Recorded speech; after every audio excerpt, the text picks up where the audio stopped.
শ্রাবণ মাসের সন্ধ্যা, টিপটিপিয়ে বৃষ্টি পড়ছিল।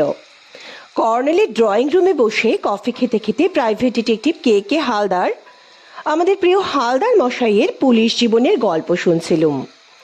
রোমাঞ্চকর সব গল্প। হালদার মশাই বলছিলেন, বৃষ্টি বাদলার রাত্রিরে স্বর্গ চুরিকরণের খুব সুবিধা। কেন না, ঠান্ডা ওয়েদারে লোকেরা এবে ঘুমঘুমায়। তো তখন আমি রাজশাহী জেলার চণ্ডীপুরে থানার অফিসার ইনচার্জ। লোকে তখন কইতো বড় বাবু। এক বর্ষার রাত্রিরে কর্নেল ইজি চেয়ারে হেলান দিয়ে বসে চোখ বুজে চুরুট টানছিলেন। হঠাৎ বললেন, হালদার মশাই, ঠান্ডা ওয়েদারে বড়বাবুদের ঘুম আরো হেভি হওয়ার কথা। হালদার মশাই মাথা নেড়ে বললেন, কি যে কোন কর্নেল স্যার, তখন ব্রিটিশ আমল। গল্পে বাধা পড়ায় বিরক্ত হয়ে বললুম, এক বর্ষায় রাতে কি হয়েছিল তাই বলুন শুনি। ঠিক এই সময় আরো রসভঙ্গ করে ডোরবেল বাজলো।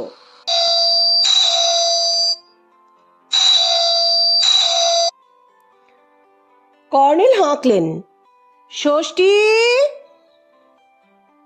একটু পরে একজন ধুতি পাঞ্জাবি পরা নাদুস নুদুস গড়নের প্রৌঢ় ভদ্রলোক ঘরে ঢুকে কর্নেলকে নমস্কার করে বললেন, চিনতে পারছেন তো স্যার, আমি নীলপুরের অঘোর অধিকারী।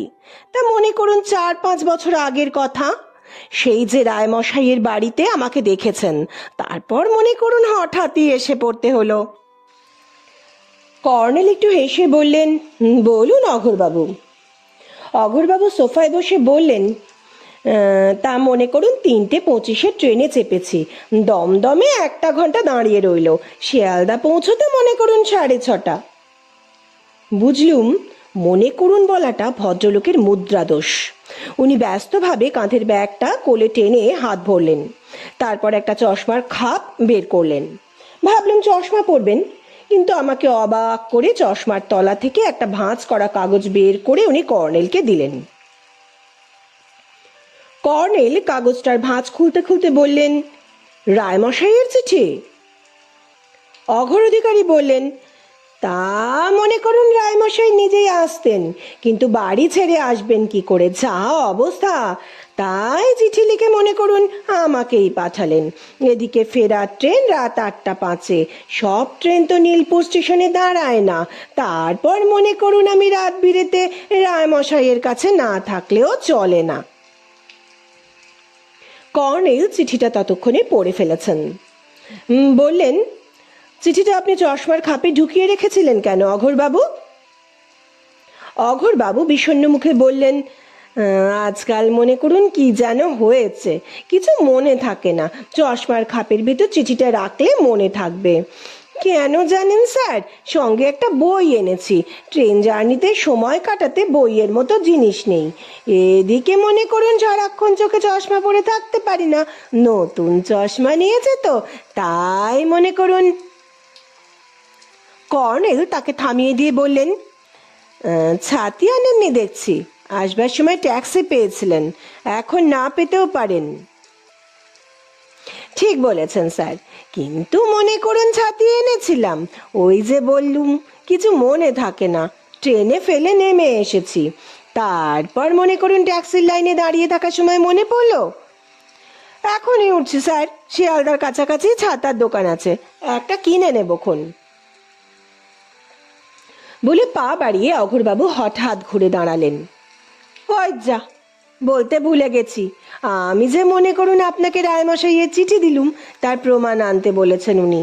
আমারও ভুলো মন। আর রায়মশাইও মনে করুন কাকেও আজকাল বিশ্বাস করেন না, আমাকেও না। তাই মনে করুন চিঠি যে পেলেন, তা একটুখানি প্রমাণ। কর্নেল তাকে আশ্বস্ত করে বললেন, দিচ্ছি। তারপর টেবিলের ড্রয়ার থেকে তাঁর একটা নেম কার্ড বের করে উল্টো পিঠে কিছু লিখে দিলেন। কার্ডটা অঘোরবাবু যথারীতি চশমার খাপে ভরে নমস্কার করে বেরিয়ে গেলেন। হালদার মশাই হাসলেন, খালি কয় মনে করুন, কি কাণ্ড। বললুম, তা মনে করুন ভুলো মনের মানুষ, তাই মনে করুন অর্থাৎ স্মরণ করুন বলেন। হালদার মশাই আরো হেসে অস্থির হলেন। কর্নেল চুরুটের ধোঁয়া ছেড়ে বললেন, জয়ন্ত ঠিকই ধরেছে, তবে মনে করুন বলেও সবকিছু ঠিকঠাক মনে পড়ে না। নীলপুর কৃষ্ণনগরের কাছে, ওখানকার সরপুরিয়া বিখ্যাত। রায়মশাই আমার জন্য 1 প্যাকেট সরপুরিয়া পাঠিয়েছিলেন, অঘোর বাবুর ব্যাগে সেটা থেকে গেছে। হালদার মশাই তড়াক করে উঠে দাঁড়ালেন। ওনাকে রাস্তায় গিয়ে ধরবো নাকি? সরপুরিয়া কত খাইছি বলে জিভে জল টানার ভঙ্গি করলেন তিনি। তারপর দরজার দিকে পা বাড়ালেন। অমনি আবার ডোরবেল বাজলো। কর্নেল হাঁক দিলেন, ষষ্ঠী। একটু পরেই আবার অঘোর অধিকারীর আবির্ভাব ঘটল। কাচুমাচু মুখে তিনি ব্যাগ থেকে একটা প্যাকেট বের করে বললেন, ভুলো মনের এই এক জ্বালা, রায়মশাই মনে করুন স্যারের জন্য সরপুরিয়া পাঠিয়েছেন, দিতে ভুলে গেছি। মিষ্টান্নের প্যাকেটটা হলদে পলি ব্যাগে মোড়া ছিল। দুহাতে কর্নেলকে এগিয়ে দিয়ে অঘোরবাবু চলে যাচ্ছিলেন। হালদার মশাই সকৌতুকে বললেন, মনে করুন আর কিছু আছে নাকি? আগে না, অমায়িক হাসলেন অঘোরবাবু। এবার মনে করুন বিদায় নি, ট্রেন ফেল হবে। কর্নেল স্মরণ করিয়ে দিলেন, অঘোরবাবু ছাতা, রাস্তায় ছাতা কিনতে ভুলবেন না। তা মনে করুন বউবাজারের মোড়ে কিনে ফেলবো, বৃষ্টি পড়ছে, এবার আর ভুল হবে না বলে নমস্কার করে অঘোরবাবু সবেগে বেরিয়ে গেলেন। কর্নেল বললেন, বৃষ্টির সন্ধ্যায় সরপুরিয়া খেতে মন্দ লাগবে না, আর 1 দফা কফিও খাওয়া যাবে বলে তিনি ষষ্ঠীচরণকে ডেকে 3টে প্লেট আর 3টে চামচ আনতে বললেন। ষষ্ঠী তক্ষুনি প্লেট আর চামচ এনে দিল। কর্নেল প্যাকেট খুলে সরপুরিয়া চামচে তুলে একটা প্লেটে নিজের জন্য একটুখানি রাখলেন। তারপর হালদার মশাই এবং আমার প্লেটে অনেকখানি তুলে দিলেন, বাকিটা ষষ্ঠীর জন্য রাখলেন। ষষ্ঠী ততক্ষণে কফির জল গরম করতে গেছে। হঠাৎ দেখি কর্নেল প্যাকেটটার তলার কাগজ সরিয়ে একটা মুখ আঁটা খাম বের করেছে। হালদার মশাই খাওয়া বন্ধ করে গুলি গুলি চোখে তাকিয়ে রইলেন। আমি বললুম, এ কি অদ্ভুত তো। কর্নেল একটু হেসে বললেন, হ্যাঁ অদ্ভুত, নীলপুরের শিবশম্ভু রায়ের এই চিঠিটাই আসল চিঠি। অঘোরবাবু বললেন, আজকাল রায়মশাই তাঁকেও বিশ্বাস করেন না, তাই খোলা চিঠিতে আমাকে শুধু ওর বাড়িতে শিগগির একবার যেতে বলেছেন, কোথায় নাকি আশ্চর্য প্রজাতির পরগাছা দেখেছেন ইত্যাদি। তারপর 1 প্যাকেট সরপুরিয়া পাঠানোর কথা লিখে আন্ডারলাইন করে দিয়েছেন। কিন্তু আমি অঘোরবাবুকে ইচ্ছে করেই সরপুরিয়ার প্যাকেটের কথা মনে করিয়ে দিইনি। গোয়েন্দা প্রভুর অবাক হয়ে শুনছিলেন। বললেন, দেননি কেন? পরীক্ষা করতে চেয়েছিলুম সত্যি উনি ভুলো মনের মানুষ কিনা বলে কর্নেল খামটা টেবিলে পেপার ওয়েট চাপা দিয়ে রাখলেন। তারপর সরপুরিয়াটুকু তাড়িয়ে তাড়িয়ে খেলেন। হালদার মশাই বললেন, বহু বছর সরপুরিয়া খাই নাই। জয়ন্তবাবুরে কই, মিষ্টান্ন খাইয়া জল খাইবেন না যান, অ্যাসিডিটি যা হইতে পারে। কর্নেল সায় দিলেন, ঠিক বলেছেন, জলের বদলে কফি নিরাপদ। খামের ভেতর গোপন চিঠিতে নীলপুরের রায়মশাই কি লিখেছেন তা জানার জন্য খুব আগ্রহ হচ্ছিল, কিন্তু কর্নেলের কোনো তাড়া লক্ষ্য করছি না। ষষ্ঠীচরণ ট্রেতে কফি আনলো। কর্নেল তাকে বাকি সরপুরিয়া ভর্তি প্যাকেটটা দিলে সে খুশি হয়ে নিল এবং একগাল হেসে বলল, বাবা মশাই ঠিক এই রকম সন্দেশ এনেছিলেন একবার। কর্নেল চোখ কটমচিয়ে বললেন, সরপুরিয়া, হ্যাঁ আগে মনে পড়েছে বটে বলে ষষ্ঠী চলে গেল। কর্নেল কফিতে চুমুক দিয়ে বললেন, নীলপুর নামের ইতিহাস আছে। ব্রিটিশ ইস্ট ইন্ডিয়া কোম্পানির আমলে ওখানে নীলের চাষ হতো। একটা নীলকুঠি ছিল, তা ভেঙে চুরে কবে জঙ্গল গজিয়েছিল। নদীর ধারে সেই জঙ্গলে একসময় বাঘ থাকতো। 4 বছর আগে সেই জঙ্গলে নির্ভয়ে ঘোরাঘুরি করেছিলুম। ওখানে একটা শ্মশান আছে, কিন্তু স্থানীয় লোকেরা রাত বিরেতে সেই শ্মশানে মরা পোড়াতে গেলে ধুন্দুমার বাঁধায়। হালদার মশাই বলেন, ধুন্দুমার তার মানে?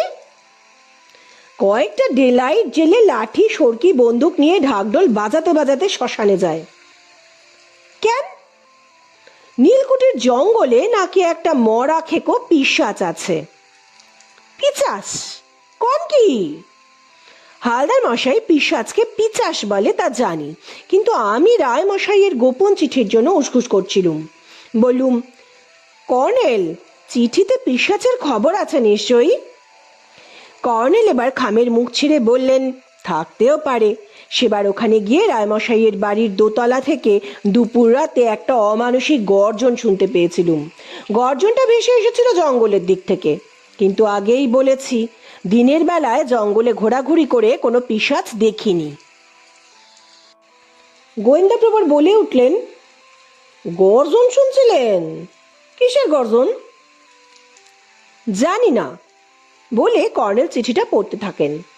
পড়ার পর তিনি চিঠিটা হালদার মশাইকে দিয়ে বললেন, দেখুন রায় মশাইয়ের হারানিধি উদ্ধার করতে পারেন নাকি। প্রাইভেট ডিটেকটিভ চিঠিটা পড়ছিলেন। তার গোঁফটা উত্তেজনায় তীর তীর করে কাঁপছিল। উকি মেরে দেখলুম চিঠিতে শুধু লেখা আছে, আমার মহা সর্বনাশ হয়েছে।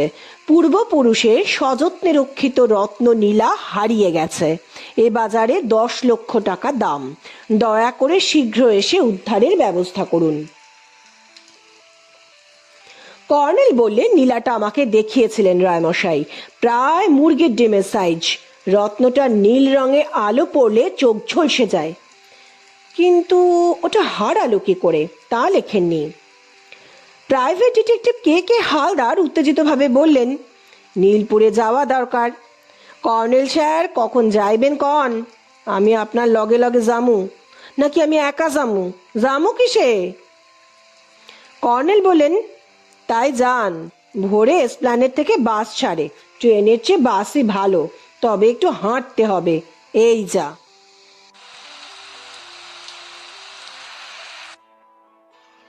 নীলপুরকে নেহাত পাড়াগাঁ ভেবেছিলুম। পরদিন দুপুরে সেখানে পৌঁছে দেখলুম জমজমাট বাজার, আর একতলা দোতলা প্রচুর বাড়ি আছে, বিদ্যুৎ আছে। শিবশম্ভু রায়ের বাড়ি নীলপুরের শেষ প্রান্তে নদীর ধারে। উঁচু পাঁচিল ঘেরা সেকেলে গড়নের দোতলা বাড়ি, তবে পাঁচিল এবং বাড়ির অবস্থাও জরাজীর্ণ। এদিকটায় আমবাগান, আর এখানে ওখানে ঝোপ জঙ্গল গজিয়ে আছে। বাড়ির গেটের অবস্থাও শোচনীয়। কর্নেল বললেন, 4 বছর আগে রায় ভবনের অবস্থা এমন ছিল না। বোঝা যাচ্ছে রায়মশাই আর বাড়ি মেরামতে মন দেননি। দিয়েই বা কি করবেন? এক ছেলে এক মেয়ে। ছেলে থাকে আমেরিকায়, মেয়ে বাঙ্গালোরে। গেটের সামনে গিয়ে দাঁড়াতেই অঘোরবাবু বেরিয়ে এলেন। একগাল হেসে বললেন, হে এসে গেছেন স্যার, তা এলেন কিসে? মনে করুন বাসে বেজায় ভিড়, তারপর মনে করুন রাস্তা একেবারে খানা খন্দে ভরা। কর্নেল বললেন, আমরা বাসে এসেছি অঘোরবাবু। অঘোরবাবু জিভ কেটে বললেন, কি সর্বনাশ! ট্রেনে এলে মনে করুন আরামে আসতেন। বলে বাড়ির দিকটা দেখে নিয়ে চাপা স্বরে ফের বললেন, একটা অনুরোধ স্যার, রায়মশাইকে যেন দয়া করে বলবেন না আমি কাল সন্ধেবেলা আপনার কাছে গেছি। আগে মনে করুন আমি দুপুরেই গেছি। কেন বলুন তো? অঘোরবাবু কাচুমাচু মুখে বললেন, রায়মশাই মনে করুন আমাকে সকালেই পাঠিয়েছিলেন। স্টেশনে যাবার সময় শুনলুম ফরেস্ট অফিস থেকে নানা রকম গাছের চারা বিলি হচ্ছে। আমার মনে করুন বাগান করার খুব শখ। ওপাশে রায়মশাইয়ের পুরো জমিতে মনে করুন গাছের চারাগুলো পুঁতবো। রায়মশাই বাড়ির ভেতর মনে করুন। কর্নেল হাসলেন। বুঝেছি, সাপের ভয়ে বাড়ির ভেতরে গাছপালা ঝোপঝাড় গজাতে দেন না। তা আপনাদের কাছে কাল সন্ধ্যায় তো গাছের চারা দেখিনি। স্টেশনে এগুলো হরির কাছে রেখে গিয়েছিলুম। আগে হরির মনে করুন চায়ের দোকান আছে, খুব ভালো লোক স্যার। তারপর মনে করুন কাল রাত্রিরে ফেরার সময় চারাগুলো নিয়ে এসেছি। রায়মশাই আপনারা এত দেরি করার কারণ জিজ্ঞেস করেননি? তা আবার করবেন না, মনে করুন ওকে বলেছি রেল অবরোধ হয়েছিল। এই সময় দোতলার জানলা থেকে কারো ডাক ভেসে এলো, অঘোর, ও অঘোর। অঘোরবাবু চেঁচিয়ে বললেন, রায়মশাই, মনে করুন কর্নেল সাহেব এসে গিয়েছেন। তারপর গেটের দিকে ঘুরে হন্তদন্ত পা বাড়ালেন। একবার ঘুরে আমরা ওকে অনুসরণ করছি কিনা দেখেও নিলেন। বাড়ির ভেতর ঢুকে দেখলুম লম্বা চওড়া চৌকো সেকেলে লাইম কংক্রিটের উঠোন। ডান দিকের পাঁচিলের এক পাশে সমান্তরাল কিছু দেশি ফুলের গাছ আছে, কিন্তু গাছগুলোর তলা পরিষ্কার। একটা টিউবওয়েল আছে। ফ্রক পরা এক কিশোরী বালতিতে জল ভরছিল। বাঁ দিকের পাঁচিল ঘেঁষে একটা চালা ঘর, টালির চাল, সেখানে গরু থাকে তা বুঝতে পারলুম। নিচের বারান্দায় রায়মশাইকে দেখা গেল। লম্বা শীর্ণ এক বৃদ্ধ মানুষ, গায়ে ফতুয়া এবং হাঁটু অবধি তোলা ধুতি। তার হাতে একটা ছড়ি, মুখে পাকা গোঁফ, মাথার চুল কিন্তু কাঁচা পাকা এবং মধ্যিখানে সিথি, চেহারায় আভিজাত্য। কর্নেলকে নমস্কার করে বললেন, আসুন কর্নেল সাহেব। আপনি না এসে পারবেন না এই বিশ্বাস অবশ্য ছিল, কারণ ইংরেজিতে ওকে লিখে কার্ড পাঠিয়েছেন। অঘোর যে কার্ডখানা এনেছে এই যথেষ্ট। ওর আজকাল কিছুই নাকি মনে থাকে না। কর্নেল আমার সঙ্গে রায়মশাইয়ের পরিচয় করিয়ে দিলেন। রায়মশাই বললেন, বাবা জীবন আমার ছেলের বয়সী, কাজেই তুমি বলবো। বললুম, নিশ্চয়ই বলবেন। অঘোরবাবু নিচের তলায় একটা ঘরের তালা খুলছিলেন। রায়মশাই বললেন, এখন ও ঘরে নয়, কর্নেল সাহেব আগে আমার ঘরে যাবেন। অঘোর, কিনু ঠাকুরকে বলে এখনই কর্নেল সাহেবের জন্য কফির ব্যবস্থা করো, দেরি করো না। দোতলায় উঠে চওড়া বারান্দা দিয়ে হেঁটে শিবশম্ভু রায় মাঝখানের একটা ঘরে তালা খুললেন। চাবি তার পইতে বাঁধা ছিল। ঘরের জানলাগুলো বড় এবং খোলা। পর্দা একপাশে গুটানো আছে। পর্দার অবস্থা দেখে বুঝলুম বাড়িটার মতোই জীর্ণ এবং বিবর্ণ। উঁচু মেহগিনি পালঙ্ক এক পাশে এবং অন্য পাশে গদি আঁটা কয়েকটা চেয়ার, অনেকটা প্রকাণ্ড টেবিল।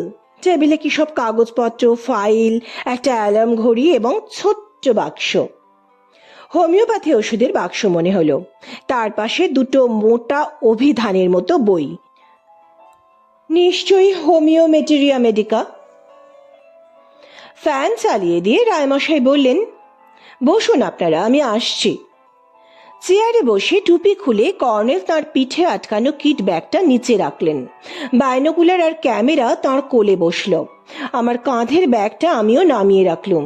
রায়মশাই পাশের ঘরে ঢুকেছেন ততক্ষণে। পালঙ্কের কাছাকাছি ঘরের এক কোণে পাশাপাশি দুটো কাঠের বদ্ধ আলমারি চোখে পড়ল। তার পাশে দেওয়ালে বসানো একটা আয়রন চেস্ট। বলতে যাচ্ছিলুম, 10 লক্ষ টাকা দামের নীলা কি আয়রন চেস্টে ছিল? বলা হলো না। রায়মশাই ফিরে এলেন দোনলা বন্দুক নিয়ে। কর্নেল বললেন, বন্দুক কেন রায়মশাই? রায়মশাই চাপা স্বরে বললেন, আপনারা আসার একটু আগে ও ঘরের জানালায় বন্দুক হাতে বসেছিলুম।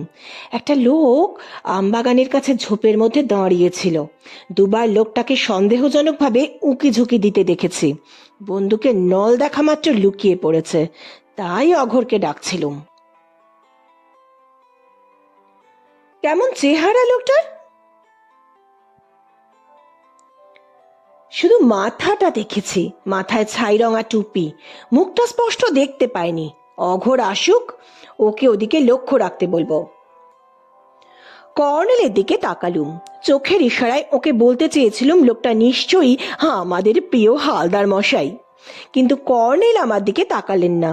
বললেন, আপনাকে সেবার বলেছিলুম জিনিসটা সাবধানে রাখবেন। শিবশম্ভু রায় চাপা স্বরে বললেন, সাবধানেই তো রেখেছিলুম, আগে কফি খেয়ে নিন। অঘোরবাবু নিজেই কফি আনলেন ট্রেতে। বললেন, রায়মশাই, কিনুদাকে সাহেবদের জন্য মনে করুন স্পেশাল রান্না করতে বলেছি। ও বেলা বরং বাজার থেকে স্পেশাল মাছ মাংস আনাবো। ততক্ষণে মনে করুন আমি গিয়ে দেখি ভুলু কতটা জায়গা পরিষ্কার করলো। বিকেলে মনে করুন গাছের চারাগুলো পুঁততেই হবে। রায়মশাই বাঁকা হেসে বললেন, বাবুর বাগান করার শখ হয়েছে বুঝলেন কর্নেল সাহেব, এক গুচ্ছের কি সব গাছের চারা এনে রেখেছে। কর্নেল হাসলেন। ভালো তো, এখন তো বৃক্ষরোপণ উৎসব চলছে সবখানে, অঘোরবাবু সেই উৎসব পালন করবেন। রায়মশাই বললেন, মন মেজাজ ভালো থাকলে বলতুম আপনি ওর বৃক্ষরোপণ উৎসব উদ্বোধন করবেন। অঘোরবাবু কাঁচুমাচু মুখে বললেন, আগে মনে করুন গোটা 10-12 চারা, কিসের গাছ তাও জানি না, বিনি পয়সায় বিলি করছিল, তাই মনে করুন আমিও গিয়ে লাইন দিয়েছিলুম। রায়মশাই তাকে থামিয়ে দিয়ে বললেন, অঘোর, ওসব কথা ছাড়ো। সকাল থেকে দেখছি আমবাগানের পাশে ঝোপের ভেতর থেকে একটা লোক উঁকি ঝুঁকি দিচ্ছে, তোমাকে ডেকে সাড়া পাইনি, আমি বন্দুক বাগিয়ে বসেছিলুম, একবার দেখলেই গুলি ছুঁড়তুম। অঘোরবাবু আঁতকে উঠে বললেন, সর্বনাশ! তাহলে মনে করুন রাত বিরেতে কি ওই লোকটাই বাড়িতে ঢিল ছুঁড়ে আমাদের ভয় দেখাতো? দিন তো আমাকে বন্দুকটা, বেটার ছেলেকে মনে করুন তাড়া করে গুলি ছুঁড়ে মনে করুন। রায় মশাই ওর হাতে সত্যি বন্দুকটা দিলেন। বন্দুক কাঁধে নিয়ে অঘোরবাবু সবেগে বেরিয়ে যাচ্ছিলেন। রায়মশাই বললেন, অঘোর, সাবধান, লোকটাকে সত্যি সত্যি গুলি করবি নে, তার মাথার ওপর গুলি ছুঁড়ে ভয় দেখাবি। দেখেছিস তো, সে রাতে যেই গুলি ছুঁড়লুম ঢিল পড়া বন্ধ হয়ে গেল। অঘোরবাবু ঘুরে দাঁড়িয়েছিলেন, মুচকি হেসে বললেন, আমার মাথা খারাপ, সত্যি সত্যি কারো ঠ্যাঙে গুলি ছুঁড়লে মনে করুন উল্টে খুনের দায়ে ফেঁসে যাব না। কর্নেল বললেন, রাত বিরেতে বাড়িতে ঢিল পড়তো বুঝি? রায়মশাই বললেন, হ্যাঁ, কফি খান, বলছি সেসব কথা। আমি বললুম, অঘোরবাবুকে বন্দুক দিলেন, উনি বন্দুক চালাতে জানেন তো?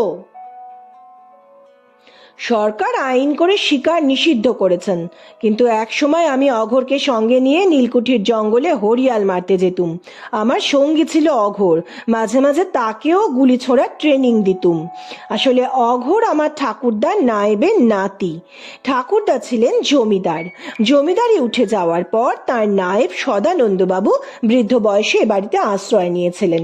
তার ছেলে রমাকান্ত মানে অঘোরের বাবা কেষ্টনগরে স্কুল মাস্টারি করতেন। রমাকান্ত কাকা হঠাৎ মারা গেল। অঘোরকে নিয়ে তার বিধবা স্ত্রী সুধাময়ী আমাদের বাড়িতে এসে আশ্রয় নেন। সুধা কাকিমা বাড়ির কাজকর্ম করতেন। সে অনেক বছর আগের কথা। সুধা কাকিমা মারা গেলেন, অঘোর এ বাড়িতেই থেকে গেল, বিয়ে করেনি। মাঝে মাঝে কোথায় উধাও হয়ে যেত, আবার ফিরে আসতো। এখন বয়স হয়েছে, এদিকে আমিও একা মানুষ, অল্প কিছু জমি জমা আছে, অঘোরই দেখাশোনা করে বলে রায়মশাই করুণ হাসলেন। কর্নেল সাহেব এসব কথা জানেন। কর্নেল বললেন, রাত্রে বাড়িতে ঢিল পড়ার ব্যাপারটা বলুন তো। গত সপ্তাহে একদিন মাঝরাত্রে নিচে অঘোরের চেঁচামেচি শুনে ঘুম ভেঙে গেল। বারান্দায় বন্দুক হাতে গিয়ে টর্চের আলো জেলে জিজ্ঞেস করলুম, কি হয়েছে? অঘোর বলল, বাড়ির ভেতর কোনো বদমাস ঢিল ছুঁড়ছিল। তখন বাড়িতে কি বিদ্যুৎ ছিল না?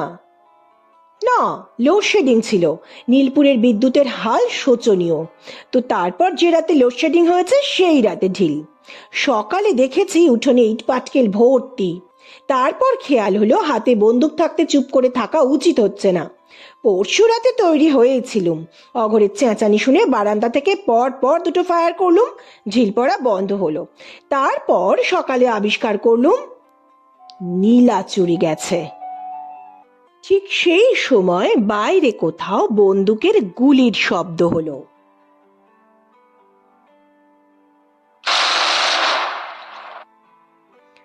অঘোরবাবুর চিৎকার শোনা গেল, ধর ধর, ভুলো ভুলো। রায়মশাই সেই পাশের ঘরে ঢুকে জানলা থেকে চিৎকার করছিলেন, অঘোর অঘোর। কর্নেল কফি শেষ করে চুরুট ধরালেন। তার কোনো চাঞ্চল্য দেখলুম না। বললুম, নিচে গিয়ে ব্যাপারটা দেখা উচিত ছিল। হালদার মশাই উকি দিতে এসে বিপদে পড়লেন নাকি? কর্নেল চোখ বুজে চুরুট টানতে থাকলেন। একটু পরে রায়মশাই এ ঘরে এসে বললেন, অঘোর খামোকা একটা কার্তুজ নষ্ট করলো, ওদিকটায় বন বাদার, আর ভুলু লোকটা ভিতুর শিরোমণি, দিন দুপুরে ভূত দেখতে পায়। জিজ্ঞেস করলাম, ভুলুই কি আপনার বাড়িতে থাকে? না, ভুলু একজন দিনমজুর। অঘোরের বাগানের স্বাদ হয়েছে, তাই ওকে দুপুর পর্যন্ত কাজে লাগিয়েছে। জঙ্গল কেটে মাটিতে গর্ত করে রাখবে, ব্যাস। কর্নেল চোখ খুলে বললেন, অঘোর বাবুকে কোথায় দেখে এলেন? ও একটা আস্ত গবেট। ঝোপের মধ্যে দাঁড়িয়ে ভুলুকে আঙুল তুলে দেখাচ্ছে লোকটা কোন দিকে পালিয়েছে। এবার বলুন, নীলা কোথায় রেখেছিলেন? রায় মশাই কপালে থাপ্পড় মেরে বললেন, আমারই দুর্বুদ্ধি। আপনাকে দেখিয়েছিলাম রত্নটা আয়রন চেস্টে থাকতো। ঠাকুরদার বাবার আমলের আয়রন চেস্ট। গত বছর চাবি ঢুকিয়ে ঘোরাতেই চাবি ভেঙে গেল। অঘোরকে দিয়ে কামরায় ডেকে এনে কোনো ক্রমে খোলাতে হলো, কিন্তু চাবির ভাঙা অংশটা অনেক চেষ্টাতেও কামার বের করতে পারলো না। সে বলল কলকাতা থেকে মিস্ত্রি আনতে হবে। অঘোর কলকাতা থেকে মিস্ত্রি এনেছিল। বললে দেওয়াল ভেঙে আয়রন চেস্ট বের করে তার সঙ্গে কলকাতা পাঠাতে হবে, তা না হলে চাবি বের করা যাবে না, নতুন লক তৈরি করে লাগাতে হবে। সে এক হাঙ্গামা, তাই মিস্ত্রিকে যাতায়াতের ভাড়া আর কিঞ্চিত বকশিস দিয়ে বিদেয় করলুম। তাহলে এখন আয়রন চেস্টের অবস্থা কি? কপার ঠেলে আটকে রেখেছি, ভেতরকার জিনিস অন্যত্র সরিয়েছি। রত্নটা? শিবশম্ভু রায় চাপা স্বরে বললেন, ওটা কিছুদিন কাঠের আলমারিতে লুকিয়ে রেখেছিলুম। তারপর ভাবলুম নিরিবিলি জায়গায় বাড়ি, ডাকাত পড়লে আলমারি ভাঙবে সোনাদানার লোভে, তাই মাঝে মাঝে ঠাঁই বদল করে রাখতুম। কখনো পাশের ঘরের কুলুঙ্গিতে গণেশের তলায় কাগজে মুড়িয়ে রাখতুম, কখনো ওই পালঙ্কে গদির তলায়। আমার দুর্মতি, গত সপ্তাহে ওটাই হোমিওপ্যাথির বাক্সের ভেতর একটা খোপে ঢুকিয়ে রাখলুম। ভাবলুম এর ভেতর এমন দামি রত্ন আছে কেউ ভাবতেও পারবে না। ওটা হোমিওপ্যাথির বাক্স থেকেই চুরি গেছে। রায়মশাই করুণ মুখে বললেন, হ্যাঁ। আপনি হঠাৎ হোমিওপ্যাথির দিকে মন দিয়েছিলেন কেন? ও, আপনি তো জানেন সে কথা। মধ্যে বছর দুয়েক পার কোমরে বাত হয়েছিল, অ্যালোপ্যাথি চিকিৎসায় সারেনি। তারপর নীলপুরের হোমিওপ্যাথির ডাক্তার অমর মুখুজ্জের চিকিৎসায় সেরে গেল। তখন নিজেই বইপত্র পড়ে টড়ে হোমিওপ্যাথির নেশায় পড়ে গেলুম। অঘোর, কিনু ঠাকুর, তার বউ মানদা, কিনুর মেয়ে কাকলি সবাই অসুখ বিসুখে আমার ওষুধ খায়। বললে বিশ্বাস করবেন না, ম্যাজিক। কর্নেল একটু হেসে বললেন, ঠিক বলেছেন, ম্যাজিক। কিন্তু এই বাক্সটা কি এখানেই থাকে, নাকি মাঝে মাঝে নিচে গিয়ে অন্য রোগীদের চিকিৎসা করেন? রায়মশাই বিমর্ষভাবে বললেন, তা করি, মানে কখনো সখনো করেছি। গত এক সপ্তাহের মধ্যে বাক্সটা নিচে নিয়ে গিয়ে কাকেও ওষুধ দিয়েছেন কি? না।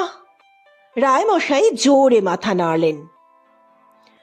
তবে একদিন ভুলুর বউ তার বাচ্চার জন্য ওষুধ নিতে এসেছিল, তখন আমি শুধু ওষুধ নিয়ে নিচে গিয়েছিলাম। ওই সময় যদি কেউ এ ঘরে ঢুকে থাকে, বলেই তিনি আবার মাথা নাড়লেন। বাইরের লোকের ঢোকার প্রশ্নই ওঠে না। বাড়ির কেউ ঢুকতে অবশ্য পারে, কিন্তু যেই ঢুকুক সে কেমন করে জানবে এই বাক্সতে দামি রত্ন লুকোনো আছে? রত্নটার কথা বাড়ির কেউ কি জানে? শিবশম্ভু জোরে মাথা নেড়ে বললেন, না, আমি কাকেও বলিনি। জানবার মধ্যে জানে শুধু আমার ছেলে অমলকান্তি। সে থাকে আমেরিকার ডালাসে, মেয়ে নন্দিতা থাকে বাঙ্গালোরে। আমার জামাই ওখানে টাউন প্ল্যানিং এর হর্তাকর্তা। বছরে মেয়ে জামাই একবার আসে পুজোর সময়। তাহলে আপনার জামাইও জানেন? সুপ্রকাশের না জানার কারণ নেই। এই সময় অঘোরবাবু বন্দুক কাঁধে নিয়ে হাঁপাতে হাঁপাতে ঘরে ঢুকলেন। তা মনে করুন মানুষ না ভূত বোঝা গেল না। দেখলুম ঝোপঝাড়ের ফাঁক দিয়ে মনে করুন একটা টুপি ভাসতে ভাসতে ভ্যানিশ হয়ে গেল। তন্ন খুঁজে পেলুম না।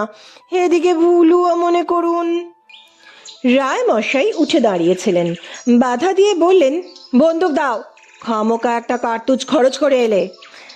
তা মনে করুন আপনি গুলি ছুঁড়তে বলেছিলেন।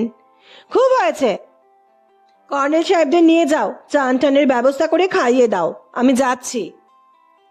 একটু পরে নিচের একটা সাজানো গোছানো ঘরে আমাদের ঢুকিয়ে দিয়ে অঘোরবাবু বললেন, কাকলিকে স্নানের জল ভর্তি করতে বলি, স্নান করলে মনে করুন শরীর ফ্রেশ হয়ে যাবে।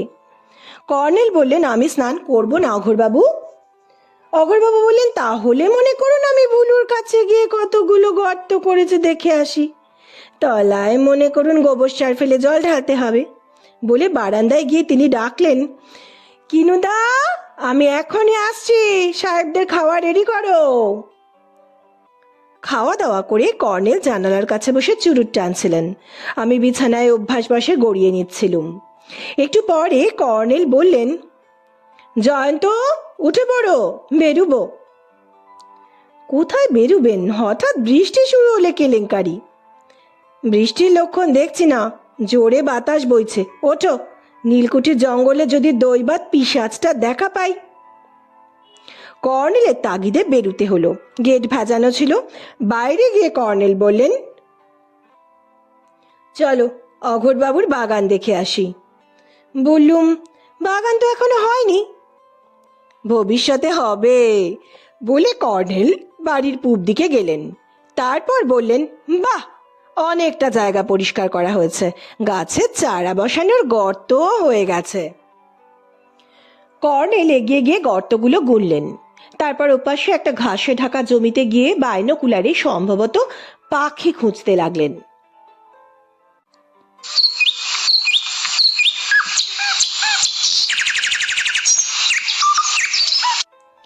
একটু পরেই তিনি হন্তদন্ত এগিয়ে গেলেন। অনুসরণ করতে হলো, এখানে একা দাঁড়িয়ে থাকার মানে হয় না। একটা ছোট্ট নালা ডিঙিয়ে ঝোপ জঙ্গলের ভেতরে পায়ে চলা পথ পাওয়া গেল। সেই পথ ধরে কিছু দূর যাওয়ার পর একটা প্রকাণ্ড বট গাছ এবং নিচে নদী দেখতে পেলুম। বটতলায় গিয়ে কর্নেল একটু কাশলেন। অমনি অবাক হয়ে দেখলুম গাছটার অন্য পাশে ঝুড়ির আড়াল থেকে আবির্ভূত হলেন প্রাইভেট ডিটেকটিভ কে কে হালদার। তারপর বললেন, ইরিগেশন বাংলার চৌকিদারের ম্যানেজ করছি, অসুবিধা হয় নাই। আপনারা আইলেন কিনা খবর লইবার জন্য রায়মশাইয়ের বাড়ির পেছনে গেছিলাম। কি কাণ্ড! অঘোরবাবু সাংঘাতিক লোক, বন্দুক লইয়া তাড়া করছিল, একান গুলিও ছুটছিল। কর্নেল বললেন, আপনি তাড়া খেয়ে কি সেজ বাংলোয় চলে গিয়েছিলেন? হ, লাঞ্চ খাইয়া এখানে ওয়েট করছিলাম। আমাদের জন্য? না, আমি কেমনে জানবো আপনারা এখানে আইবেন? হালদার মশাই চারদিক দেখে নিয়ে চুপি চুপি বললেন, রায়মশাইয়ের বাড়ির কাছে অগরবাবুর তারা খাইয়া এখানে আইয়া পড়ছি, হঠাৎ দেখি একা নাও ওখানে বান্ধা আছে। আমারে ওরা দেখে নাই, মাঝি বিড়ি টানছিল, আর একজন প্যান্ট শার্ট পরা লোক নাওয়ের ঠিকা নাই মা মাঝিরে কইল, তুমি এখন যাও, 4 সাড়ে 4 বাজলে এখানে আইয়া ওয়েট করবা। কর্নেল দ্রুত বাইনোকুলারে যেদিক থেকে এসেছি সেই দিকটা খুঁটিয়ে দেখে বললেন, বাহ, তাহলে অন্তত একজন সন্দেহজনক লোককে আবিষ্কার করেছেন। গোয়েন্দা প্রভুর মিটিমিটি হেসে বললেন, নাও খান যদি আগে আইয়া পড়ে মাঝির লগে আলাপ করুন, কি কন? কিন্তু জঙ্গলের মধ্যে দিয়ে বাংলোর ফিরতে তো আপনার সন্দেহ হয়ে যাবে। সঙ্গে টর্চ আছে, ফায়ার আর্মস আছে। পিশাচের পাল্লায় পড়লে রিভলভার দিয়ে আত্মরক্ষা করা যাবে না হালদার মশাই। হালদার মশাই একচোট হেসে বললেন, পিচাস! বাংলা চৌকিদারও কইছিল নীলকুঠির জঙ্গলে পিচাস আছে। কর্নেল স্যার, 34 বছর পুলিশের চাকরি করছি, কত রাত্রে বনে জঙ্গলে ঘুরছি, পিচাস দেখি নাই। তবে আপনার লগে যাইয়া 2বার নকল পিচাস দেখছিলাম। এখানকার পিশাচ নকল না হতেও পারে বলে কর্নেল বাইনোকুলারে নদী দেখতে থাকলেন। একটু পরে বললেন, একটা ছই ঢাকা নৌকো আসছে। হালদার মশাই বললেন, যন্ত্রখান একবার দেন কর্নেল স্যার। কর্নেল ওকে বাইনোকুলার দিলেন। গোয়েন্দা প্রভুর কিছুক্ষণ দেখার পর বললেন, হ্যাঁ। নৌকোটা কিছুক্ষণের মধ্যে এসে পড়ল। হালদার মশাইয়ের ইচ্ছে ছিল একা গিয়ে আলাপ জমাবেন, কিন্তু কর্নেল এগিয়ে গিয়ে বললেন, এই যে মাঝি ভাই, আমাদের একটু বেড়াতে নিয়ে যাবে? ভাড়ার অসুবিধে হবে না, কত চাও? মাঝি নৌকো বেঁধে বলল, না স্যার, হরিপুরের বিশুবাবুর ভাড়া করা নৌকো। বাবু নীলপুরের শ্বশুর বাড়িতে আছেন। বাবু আর বাবুর বউ 5টা নাগাদ এসে পড়বেন। কটা বাজছে স্যার? হালদার মশাইয়ের মুখ দেখে মনে হলো কথাটা তিনি বিশ্বাস করেননি।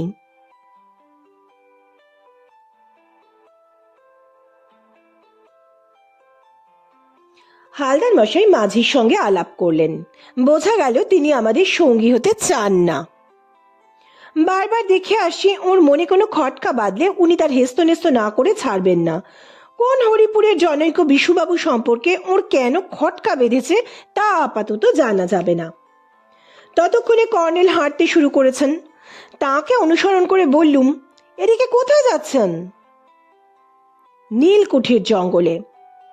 কর্নেল বাইনোকুলারে পূর্ব দিকে জঙ্গলের শীর্ষে সম্ভবত পাখিটাকি দেখে নিলেন। তারপর ঝোপঝাড়ের মধ্যে দিয়ে হন্তদন্ত হাঁটতে শুরু করলেন। মধ্যে মধ্যে ফাঁকা ঘাস জমি, তারপর জমার ঝোপের উপর উঁচু নিচু গাছগুলো এলোমেলো বাতাসে দুলছে। চারদিকে অদ্ভুত শো শো শন শন শব্দ।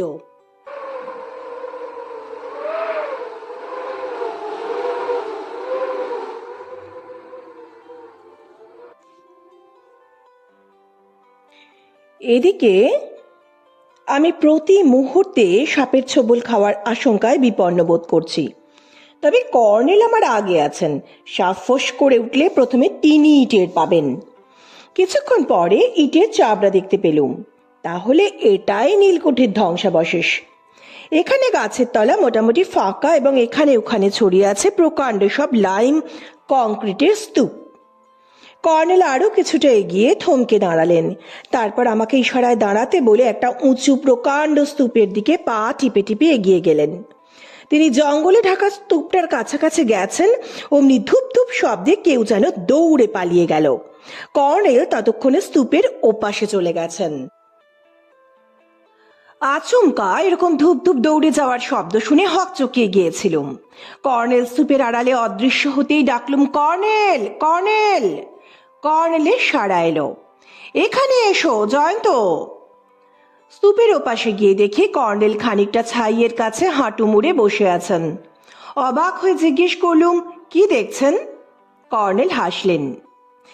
যেখানে দেখিবে ছাই উড়াইয়া দেখো তাই, পাইলে পাইতে পারো অমূল্য রতন। এই পদ্যটা তুমি নিশ্চয়ই পড়েছ।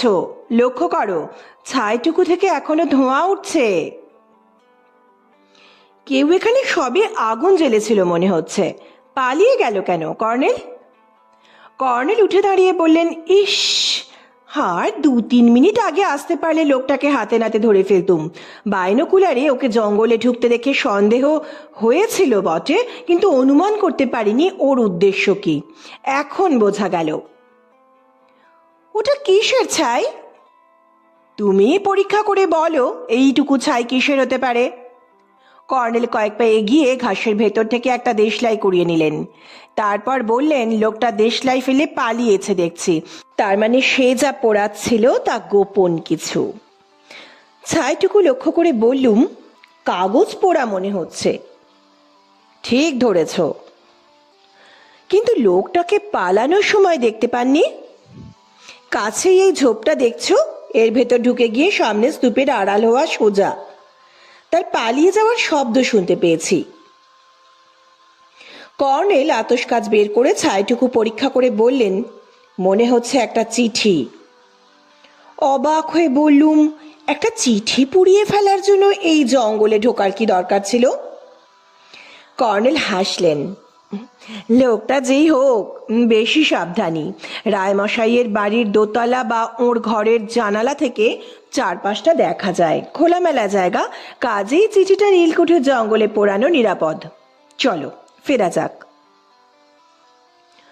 জঙ্গল পেরিয়ে পুরো ঘাসে ঢাকা মাঠ এবং সেই নালা পেরিয়ে গিয়ে বললুম, চিঠি পোড়ানোর ব্যাপারটা মাথায় ঢুকছে না। কেই কোনো গোপনীয় চিঠি পোড়াতে চাইলে আমরা এখানে আসবার আগেই পুড়িয়ে ফেলতে পারত। আজ বিকেলে হঠাৎ কেন পোড়ালো? কর্নেল বললেন, যত ভাববে মাথার ঘিলু বিগড়ে যাবে, ছেড়ে দাও। রায়মশাইয়ের বাড়ির কাছাকাছি গিয়ে দেখলুম অঘোরবাবু গাছের চারাগুলো গর্তে বসিয়ে ঝাড়ি থেকে জল ঢালছেন। আমাদের দেখতে পেয়ে একগাল হেসে বললেন, তা মনে করুন চারাগুলো তাজা, 1 বছরে ঝাঁকড়া হয়ে বেড়ে উঠবে। কর্নেল চোখ বুলিয়ে চারাগুলো দেখে বললেন, কিন্তু বেড়া না দিলে গরু ছাগলে মুড়িয়ে ফেলবে অঘোরবাবু। তা কি দেব না ভাবছেন স্যার? ওই দেখুন রায়মশাইয়ের বাঁশ ঝাড়, পারমিশন নিয়েছি, কাল ভোরে ভুলু কাটারি নিয়ে আসবে, আমি বাজার থেকে দড়ি কিনে আনবো। বাহ, কিন্তু আমার মনে হচ্ছে চারাগুলো এক জাতের গাছের হলে ভালো হতো। এটা মনে হচ্ছে আকাশমণি, পরেরটা শিরীষ। কি আশ্চর্য, এটা মনে হচ্ছে অর্জুন গাছ, আর ওটা সম্ভবত ইউক্যালিপটাস। অঘোর অধিকারী বললেন, হোক না, বিনি পয়সায় পেয়েছি। কিন্তু এত ঘন করে লাগানো ঠিক হয়নি, গাছগুলো বেড়ে উঠলে ঠাসাঠাসি হয়ে যাবে। হ্যাঁ আজ্ঞে স্যার, মনে করুন গাছ দেখতে ভালোবাসি, তারপর মনে করুন এগুলো হবে আমার নিজের গাছ। বুড়ো বয়সে এখানে কুটির তৈরি করে মনে করুন মুনি ঋষির মতো বসে থাকবো। রায়মশাই মনে করুন যখন স্বর্গধামে, তখন তো আমার ও বাড়িতে ঠাঁই হবে না, ওর ছেলে বা মেয়ে জামাই বাড়ি বেচে দেবেন। সেই সব ভেবেই মনে করুন এই প্ল্যান মাথায় এসেছিল। চমৎকার প্ল্যান, আপনার বুদ্ধির প্রশংসা করি অঘোরবাবু। অঘোরবাবু হাসতে হাসতে বললেন, আজ্ঞে স্যার, আমার যে বড্ড ভুলো মন, তাই আগে ভাগেই মনে করুন নিজের আশ্রম পত্তন করে রাখলুম। অঘোরবাবু দাঁড়িয়ে রইলেন। আমরা রায় বাড়িতে গিয়ে ঢুকলুম। রায় মশাই উঠোনের শেষ প্রান্তে গরুর চালা ঘরের সামনে দাঁড়িয়েছিলেন। আমাদের দেখে এগিয়ে এলেন, বললেন, নীলকুঠির জঙ্গলে ঢুকেছিলেন নাকি? কর্নেল বললেন, হ্যাঁ, জয়ন্তকে নীলকুঠির ধ্বংসাবশেষ দেখিয়ে আনলুম। বর্ষার সময় জঙ্গলে ঢোকা উচিত হয়নি, সাপ থাকতে পারে বলে রায়মশাই হাঁক দিলেন, কিনু, সাহেবদের কফি তৈরি করে আনো, অঘোর বোধ করি গাছের চারা পুঁতছে, পাগল একটা। আমাদের থাকার ঘরে তালা আঁটা ছিল। খাপ্পা হয়ে রায়মশাই বললেন, চাবি অঘোরের কাছে। কাকলি, এ ঘরের চাবি নিয়ে আয়, অঘোরের কাছে আছে। কিনু ঠাকুরের মেয়ে কাকলি দৌড়ে বেরিয়ে গেল। কর্নেল আসতে বললেন, আচ্ছা রায়মশাই, আপনি হরিপুরের বিশুবাবু নামে কাউকে চেনেন? নীলপুরে তার শ্বশুর বাড়ি। রায়মশাই ভুরু কুঁচকে বললেন, তাকে চেনেন নাকি? না, নদীর ঘাটে নৌকো রেখে বিশুবাবু নাকি শ্বশুর বাড়ি বউকে আনতে গেছেন। নৌকার মাঝি বলল ওটা নাকি ছোট ঘাট, নতুন তৈরি হয়েছে। রায়মশাই চাপা স্বরে বললেন, ঠক, চোচ্চর, চিটিংবাজ। আগে তো নীলপুরেই থাকতো, ঘর জামাই ছিল। হরেন দত্তর আড়ত আছে, একটি মাত্র মেয়ে, তাই বিশুকে আড়তে বসিয়েছিল। বদমাস বিশু এরিয়ার চোর ডাকাতদের চোরাই মাল কিনতো আর কলকাতায় বেঁচে আসতো। শেষে পুলিশ ওকে ধরেছিল। হনের টাকা কড়ি খরচ করে জামাইকে ছাড়িয়ে এনেছিল। কিন্তু বিশু কোন মুখে আর শ্বশুর বাড়িতে থাকবে? কদিন আগে হরেন বলছিল তার মেয়ে রাগ করে চলে এসেছে, তাই বুঝি বিশু শ্বশুর বাড়ি এলো। কিন্তু অমন চোরা পথে কেন? মাঝে বুঝি আপনাদের বলল ছোট ঘাট, নতুন ঘাট, বোগাস, ওখানে ঘাট নেই। বিশুবাবুকে আপনার বাড়িতে কখনো এসেছেন? না, আমার কাছে ওর কি কাজ থাকতে পারে? এলে বাড়িতে ঢুকতেই বা দেব কেন? অঘোরবাবু দৌড়ে এলেন। ইস, কর্নেল সাহেবদের দেখেও মনে করুন চাবির কথা মনে পড়েনি। আমার ভুলো মন, ছ্যা ছ্যা ছ্যা বলে তিনি তালা খুলে দিলেন। রায়মশাই বললেন, চাবিটা আমাকে দাও অঘোর, তোমার ভুলো মন নিয়ে আমার সব সময় প্রবলেম, দাও। চাবিটা রায়মশাইকে দিয়ে অঘোরবাবু টিউবওয়েলে হাত পা ধুতে গেলেন। দেখলুম কাকলি হাতল টিপে দিচ্ছে। ঘরে বসে কফি খেতে খেতে শাঁখ বাজল। সম্ভবত কিনু ঠাকুরের স্ত্রী মানদা শাঁখে ফুঁ দিচ্ছেন। রায়মশাই বললেন, সন্ধ্যা অনেক সেরে আসি, আপনারা রেস্ট নিন বলে তিনি সুইচ টিপে আলো জ্বেলে দিলেন। ফ্যানের স্পিড বাড়িয়ে দিয়ে বেরিয়ে গেলেন। কফি খাওয়ার পর কর্নেল চুরুট ধরিয়ে বললেন, বিশুবাবুর যা পরিচয় পেলুম, হালদার মশাই না বিপদে পড়েন? বললাম, হালদার মশাইয়ের কাছে রিভলভার আছে। কর্নেল কি বলতে যাচ্ছিলেন, অঘোরবাবু চায়ের কাপ হাতে ঘরে ঢুকে একটা চেয়ারে বসলেন। বললেন, তা মনে করুন আজ শান্তিতে ঘুমোতে পারবো। কর্নেল বললেন, হ্যাঁ, নিজের আশ্রমে শিলান্যাস করলেন। হ্যাঁ, আগে না না, সে কথা বলছি না, আপনি এসেছেন তাই মনে করুন বাড়িতে আর ঢিল পড়বে না রাত বিরেতে। ঢিল পড়া নাকি গত রাত থেকে বন্ধ হয়েছে? অঘোরবাবু চাপা স্বরে বললেন, অত রাতেও মনে করুন ঢিল পড়েছিল। রায়মশাইকে কিছু জানতে দিইনি আমরা। কিনুদাকে জিজ্ঞেস করুন, জানলে গুলি খরচ করতেন। কার্তুজের যা দাম মনে করুন। আচ্ছা অঘোরবাবু, আপনি নীলপুরের হরেন দত্তর জামাই বিশুবাবুকে চেনেন? অঘোরবাবু নড়ে বসলেন। খুব চিনি। তাকে মনে করুন কোথায় দেখলেন? নদীর ঘাটে নৌকো থেকে নেমে গ্রামে ঢুকেছেন। বেটার ছেলের কাছে মনে করুন আমি 15 টাকা পাবো দাঁড় করেছিল, শোধ দেয়নি। রাতের আঁধার মনে করুন কখন কেটে পড়বে, এক্ষুনি গিয়ে ওকে মনে করুন ধরে ফেলতেই হবে বলে অঘোরবাবু দ্রুত বেরিয়ে গেলেন। একটু পরে কর্নেল জানলায় উকি মেরে বললেন, অঘোরবাবু টর্চ জেলে টাট্টু ঘোড়ার মতো দৌড়ে গেলেন। বলুম, কিন্তু হরিপুরের বিশুবাবুকে কি আর উনি শ্বশুর বাড়িতে পাবেন? নৌকোর মাঝি বলছিল বিকেল 5টা নাগাদ উনি সস্ত্রীক নৌকায় উঠবেন। আপনি অঘোরবাবুকে কথাটা বললেই পারতেন। কর্নেল বললেন, তাই তো, আমারও দেখছি বড্ড ভুলো মন। বেচারা অকারণ হয়রান হয়ে ফিরে আসবেন, কিংবা বলা যায় না নদীর দিকে দৌড়বেন। কিন্তু তোমারও কি ভুলো মন জয়ন্ত? তুমি ওকে বললে না কেন? একটু হেসে বললুম, তা মনে করুন একটু ভুলো মন হয়ে পড়েছি। হালদার মশাই আমাকে অন্যমনস্ক করেছেন। সাবধান জয়ন্ত, অঘোরবাবুর কথা নকল করতে গিয়ে তুমিও মুদ্রাদোষের কবলে পড়বে বলে কর্নেল দরজার কাছে গেলেন। হালদার মশাইয়ের জন্য আমিও উদ্বিগ্ন। আমার এক্ষুনি নদীর ধারে যাওয়া উচিত। আমিও যাব আপনার সঙ্গে কর্নেল। কর্নেল বললেন, থাক, আর তোমাকে সন্ধেবেলায় বনবাদারে হাঁটতে হবে না। আমার পায়ে হান্টিং বুট আছে, সাপের দাঁত বিঁধবে না। তুমি অপেক্ষা করো, আমি বেরুচ্ছি। পথে বরং গাছের ডাল কেটে একটা লাঠি বানিয়ে নেব। কর্নেল তার কিট ব্যাগটা পিঠে এঁটে বেরিয়ে গেলেন।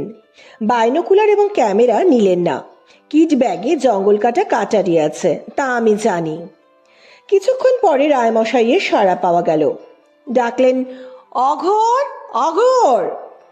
বারান্দায় কাকলি দাঁড়িয়েছিল। সে বলল, ছোটবাবু টর্চ নিয়ে কোথায় বেরিয়েছেন। রায়মশাই বললেন, টর্চ নিয়ে? তার মানে বাজারে আড্ডা দিতে গেছে। আবার আড্ডাবাজ হয়েছে অঘোর। কাল অত রাতে ফিরল, বলল ট্রেন লেট। মিথ্যে কথা। পরশু রাতেও ফিরল 10টার পর। আসুক, মজা দেখাচ্ছি বলে উনি আমাদের ঘরে ঢুকলেন। জিজ্ঞেস করলেন, কর্নেল সাহেবকে অঘোর সঙ্গে নিয়ে গেছে বুঝি? বললুম, না, কর্নেল সেচ বাংলোয় ওর একজন বন্ধুর কাছে গেছেন। রায় মশাই একটা চেয়ার টেনে বসে চাপা স্বরে বললেন, আপনি তো কর্নেল সাহেবের কাছের মানুষ। আমার জিনিসটার ব্যাপারে তদন্ত কতদূর করলেন জানেন? বললুম, মনে হচ্ছে তদন্ত করতেই বেরিয়েছেন, কারণ সেচ বাংলোয় ওর সেই বন্ধু একজন প্রাইভেট ডিটেকটিভ। আগেই ওই ভদ্রলোককে পাঠিয়ে দিয়েছিলেন কর্নেল। রায় মশাই খুশি হয়ে বললেন, কর্নেল সাহেবের ওপর আমার ভরসা আছে। আপনি নিশ্চয়ই জানেন, আগেরবার এখানে উনি এসে নীলকুঠির জঙ্গলের পিশাচ রহস্য ফাই করেছিলেন। বলেন কি? আমি জানি না তো। কর্নেল শুধু বলেছেন ওই জঙ্গলে রাত দুপুরে অমানুষিক গর্জন শুনেছিলেন। রায়মশাই হাসলেন। ওটা ছিল চোরাচালানিদের ঘাঁটি। শ্মশানে রাত বিরেতে সব যাত্রীরা গেলে ওদের নৌকো চোখে পড়ে সন্দেহ হতেই পারে, তা পিশাচের গপ্প রটিয়েছিল বেটার ছেলেরা। আর ওই অমানসিক গর্জন ব্যাপারটা মাইক্রোফোনে বিকট চিৎকার। কর্নেল দলটাকে পুলিশ দিয়ে পাকড়াও করিয়েছিল। তবে এই গোপন ব্যাপার বাইরের লোকেরা তো জানে না, তাই এখনো রাত বিরেতে শ্মশান যাত্রীরা ডে লাইট জেলে অস্ত্র শস্ত্র নিয়ে ঢাকঢোল বাজায়। রায় মশাই এবার ঘটনাটা বিস্তারিত শুনিয়ে ছাড়লেন। তার কিছুক্ষণ পরে কর্নেল এসে গেলেন। বারান্দার নিচে থেকে বললেন, জঙ্গলে জলকাদায় আছাড় খেয়েছি রায়মশাই। শর্টকাটে আসতে গিয়ে এই বিপদ। এক বালতি জল চাই। রায়মশাই উঠে গেলেন। কাকলি, এখানেই জল এনে দে। হাতে আর জুতোয় কত কাদা লেগে গেছে। কাদা ধুয়ে কর্নেল ঘরে ঢুকলেন। জিজ্ঞেস করলুম, হালদার মশাইয়ের খবর কি? কর্নেল আমার কথায় কান দিলেন না। তোয়ালেতে হাত মুছে জুতো খুলে চটি পড়লেন। তারপর বললেন, রায়মশাই, কফি খাবো। নিশ্চয়ই খাবেন, কেন? সাহেবকে কফি দাও বলে চাপা স্বরে জিজ্ঞেস করলেন, খবর আছে কিছু? আছে, কফি খেয়ে আপনার ঘরে গিয়ে বলবো। রায়মশাই অস্থির হয়ে বললেন, তাহলে বরং আমার ঘরেই চলুন, সেখানেই কফি পাঠাতে বলছি। কর্নেল একটু হেসে বললেন, ঠিক আছে, তাই চলুন। জয়ন্ত, তুমিও এসো। দোতলায় রায়মশাইয়ের ঘরে গিয়ে বসার পর কিছুক্ষণের মধ্যে কিনু ঠাকুর কফি আর পাঁপড় ভাজা দিয়ে গেলেন। কর্নেল বললেন, রায়মশাই, সিঁড়ির দরজাটা ভেতর থেকে আটকে দিয়ে আসুন। রায়মশাই এই কাজে দেরি করলেন না। খবর শোনার জন্য আমিও উদগ্রীব। কর্নেল কফিতে চুমুক দিয়ে চাপা স্বরে বললেন, সুখবর, কিন্তু আগে বলুন জিনিসটা কিসের ভেতর রেখেছিলেন? ওটা ছিল একটা রূপোর কৌটোর মধ্যে। আমি রূপোর কৌটো ওই আলমারিতে রেখে হোমিওপ্যাথি ওষুধ যে সাদা কাগজে দিই তার মধ্যে মুড়ে রেখেছিলুম, যাতে চোর ডাকাতের সন্দেহ না হয়। কর্নেল প্যান্টের পকেট থেকে একটা ছোট্ট কৌটো বের করলেন। সেটা অ্যালুমিনিয়ামের। এই ধরনের কৌটোয় লোকেরা দোক্তা খায় দেখেছে। কর্নেল বললেন, এই কৌটোটা কার চিনতে পারছেন কি? না তো। কৌটোটা নতুন কেনা বলে কৌটোর মুখ খুলে কর্নেলের প্রায় মুরগির ডিমের গড়নের একটা নীল পাথর টেবিলে রাখলেন। পাথরটাতে আলোর ছটা পড়ে ঝলমল করছিল।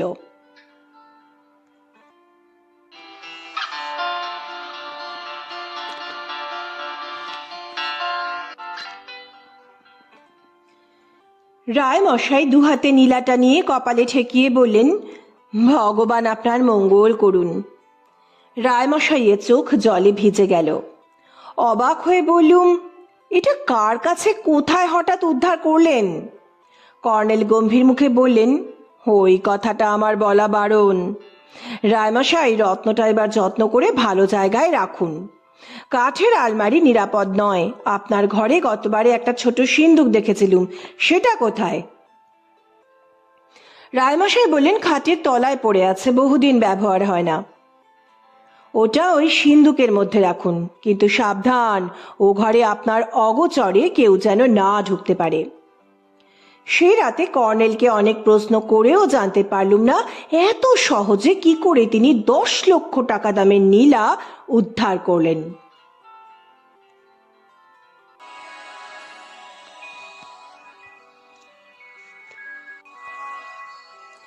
সকালে উঠে দেখি কর্নেল যথারীতি প্রাতঃভ্রমণে বেরিয়েছেন। আজও আকাশে বৃষ্টি মেঘ ছিল না, মনে হচ্ছিল যেন শরৎকাল। আমি ঘুম থেকে উঠে কফির বদলে চা খাই। চা খাওয়ার পর বেরিয়ে গেলুম। অঘোরবাবুর হাঁক ডাক শোনা যাচ্ছিল। বাড়ির পূর্ব দিকে গিয়ে দেখলুম সেই ভুলু বাঁশ কেটে এনেছে এবং বেড়ার আয়োজন চলেছে। আমাকে দেখে অঘোরবাবু হাসলেন। এতক্ষণে উঠলেন বুঝি? কর্নেল সাহেবকে মনে করুন একবার নীলকুঠির জঙ্গলে দেখলুম। বললুম, অঘোরবাবু, কাল সন্ধ্যায় বিশুবাবুর দেখা পেয়েছিলেন? অঘোরবাবু বেজার মুখে বললেন, না, মনে করুন সে বিকেলেই কেটে পড়েছিল। চারাগুলো এক রাত্রেই সতেজ হয়ে উঠেছে। দেখতে দেখতে বললুম, চারাগুলোর ডালে দড়ি বাঁধা আছে, কেটে ফেলা উচিত। হ্যাঁ, কেটে ফেলবো, আর মনে করুন 2-3 দিন যাক। একটা চারার দুটো ডালে সাদা সুতো বাঁধা এবং একটা চিরকুট আটকানো দেখে বললুম, এটা আবার কি? তা মনে করুন ফরেস্ট ডিপার্টমেন্টের স্লিপ, গাছের নাম লেখা আছে। কিছুক্ষণ বেড়া বাঁধার কাজ দেখার পর বাড়ির ভেতর গেলুম। দেখলুম কখন কর্নেল বাড়ির পশ্চিম দিক ঘুরে বাড়ি ঢুকেছেন। বললুম, হালদার মশাই কেমন আছেন? জাননি সেচ বাংলোয়। কর্নেল ঘরে ঢুকে বললেন, হালদার মশাই এতক্ষণ নীলপুকুর বাস স্টপে। সেচ বাংলোয় গিয়ে দেখা করেছি। এ যাত্রা উনি অক্ষত শরীরে আছেন, তবে হরিপুরের বিশু যেতে দেরি করেছিল। রাত 9টায় নৌকোয় হালদার মশাইকে দেখে সে খাপ্পা হয়েছিল। হালদার মশাই কিছু বলার আগে বিশু তাকে ধাক্কা মেরে জলে ফেলে দিয়েছিল। ওখানে অবশ্য হাঁটু পর্যন্ত জল। হালদার মশাই পাড়ের ঝোপ আঁকড়ে না ধরলে কি ঘটতো বলা যায় না। যাই হোক, ব্রেকফাস্ট করে আমরাও বাস স্টপে যাব, উনি অপেক্ষা করবেন আমাদের জন্য। ব্রেকফাস্ট করে রায়মশাইয়ের কাছে বিদায় নিয়ে বেরোচ্ছিলাম। অঘোরবাবু এসে বললেন, তা মনে করুন কোথায় চললেন স্যার? কর্নেল বললেন, কলকাতা ফিরতে হচ্ছে। চলি অঘোরবাবু, পরে আপনার বাগান দেখতে আসব। অঘোরবাবু বললেন, হ্যাঁ আগে আসবেন বই কি, তা মনে করুন বাগান আমার স্বপ্ন। শর্টকাটে বাস স্টপ যাবার পথে বললুম, কর্নেল, নীলা উদ্ধারের রহস্যটা এবার না বললে মনে করুন। সাবধান জয়ন্ত। কর্নেল অট্টহাসি হাসলেন। ওই মনে করুন বড় সাংঘাতিক জিনিস। বাইনোকুলারে দূর থেকে দেখছিলুম তুমি অঘোর অধিকারীর স্বপ্নের বাগানে দাঁড়িয়েছিলে। চারাগুলোর মধ্যে কোনো বৈশিষ্ট্য তোমার চোখে পড়েনি? একটু ভেবে বললুম, চারাগুলোর ডালে দড়ি বাঁধা ছিল, আর একটা চারার ডালে সাদা সুতোয় বাঁধা ছিল বন বিভাগের চিরকুট। কর্নেল বললেন, দোক্তার কৌটোয় নীলা ভরে অঘোর অধিকারী ওই চারাটার তলায় পুঁতে রেখেছিল। বিশুর সঙ্গে নিশ্চয়ই কথা হয়েছে। অঘোর এখনো জানে না তার চোরাই মালে বাটপাড়ি হয়েছে, তাই আহ্লাদে আছে। আসলে এটা আমার অঙ্ক জয়ন্ত। এতকাল পরে হঠাৎ অঘোর অধিকারীর বাগান করার শখ হয়েছে। কতকগুলো চারা জোগাড় করেছে।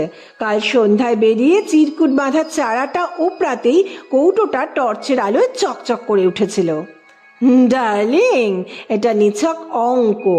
আজ জঙ্গলে অঘোরবাবু ভুলুকে একটা চিঠি পড়াতে পাঠিয়েছিল। চিঠিটা রায়মশাই মেয়েকে লিখেছিলেন। অঘোর অধিকারী নিশ্চয়ই সব চিঠি খুলে পড়ে ফের আঠা এঁটে ডাক বাক্সে ফেলত। এভাবেই সে নীলাটার কথা জেনেছিল। যে চিঠিটা ভুলুকে দিয়ে সে গোপনে পোড়াতে পাঠিয়েছিল, ওতে রায়মশাই লিখেছিলেন নীলাটা তিনি বুদ্ধি করে হোমিওপ্যাথির বাক্সে লুকিয়ে রেখেছেন। বয়স হয়েছে, হঠাৎ স্ট্রোকে মারা পড়লে তার মেয়ে যেন এসে নীলাটা খুঁজে পায়। অঘোর এই চিঠি পড়েই স্বর্গ হাতে পেয়েছিল। এও কি আপনার অঙ্ক কর্নেল? আজ ভোরে বেরোনোর সময় কৌশলে রায়মশাইকে জিজ্ঞেস করেছিলুম সম্প্রতি কোনো চিঠি তিনি ছেলে বা মেয়েকে লিখেছিলেন কিনা এবং তাতে কি লিখেছিলেন। রায়মশাই জানিয়ে দিলেন অঘোর অধিকারীকে দিয়েই সব চিঠি ডাকঘরে পাঠানোনি। কাজেই অঙ্কটা মিলে গেল। আর ঢিল পড়তো কেন কর্নেল? ওটাই অঘোরের বদমাইশি। ভুতুড়ে আবহাওয়া তৈরি করতে চেয়েছিল বাড়িতে।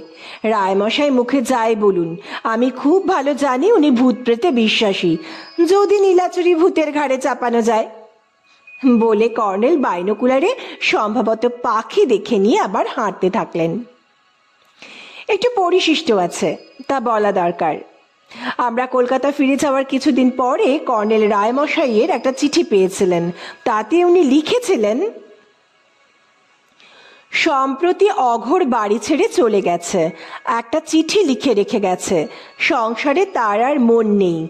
সদ্গুরুর কাছে দীক্ষা নিয়ে সন্ন্যাসী হয়ে হিমালয়ে যাবে।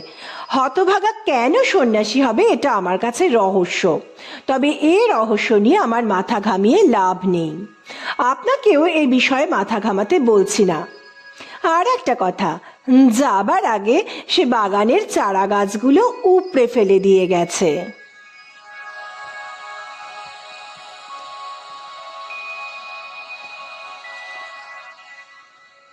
বন্ধুরা, আজকের গল্প এখানেই শেষ হলো।